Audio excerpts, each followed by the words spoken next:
خدا کا قرب پائیے رفاقت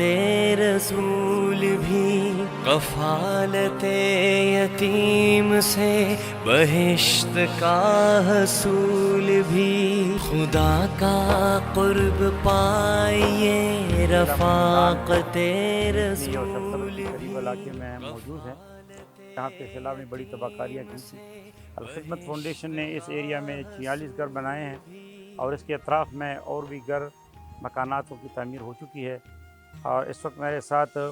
یہاں کی صوبائی اسمبلی کی امیدوار افتخار صاحب موجود ہے،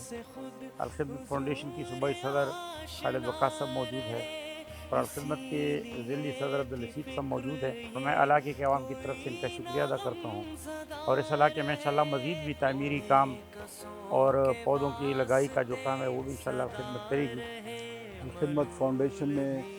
سیلاب سے جو تباہ کاریاں ہوئی تھی، تو ذریعہ اجناس ہے یا گندم کے جو تخم وغیرہ ہے وہ بھی الخدمت فاؤنڈیشن نے مہیا کی ہے، اور ساتھ ساتھ ہم ایجوکیشن پہ جو کام کر رہے ہیں، ہمارے صدر الخدمت فاؤنڈیشن کے پی کے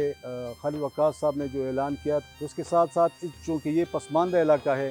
ہم اس میں ایجوکیشن پہ کام کر رہے ہیں، صحت پہ کام کر رہے ہیں، اور اسپیشلی جو یہاں پہ پانی کا جو بڑا مسئلہ ہے، کچھ بور وغیرہ کی، اور انشاءاللہ جو کمی ہے اس وقت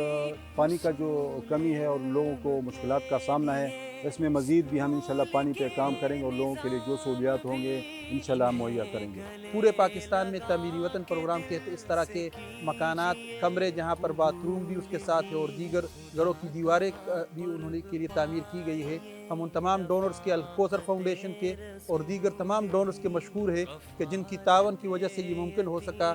کہ جن لوگوں کے گھر گر گئے تھے پانی اور سیلاب کی وجہ سے، اب وہ دوبارہ تعمیر ہو چکے، الحمدللہ اب وہ عافیتوں کے ساتھ اپنے گھروں میں رہ سکتے ہیں۔ جن یو مشکل خود کم کو دا تعاون من سره چا کړی دی، الکوثر فاؤنڈیشن یو اداره ده، د هغوی په تعاون سره دا کورونه جوړ شو۔ خلک دلته ہر ایک خوشی میں ان کو اپنے ساتھ ساتھ لیجئے، خار سب ہٹانے اور بانٹنے ہیں پھول بھی، خدا کا قرب پائیے رفاقت رسول بھی، کفالت یتیم سے بہشت کا حصول بھی، خدا کا قرب پائیے رفاقت رسول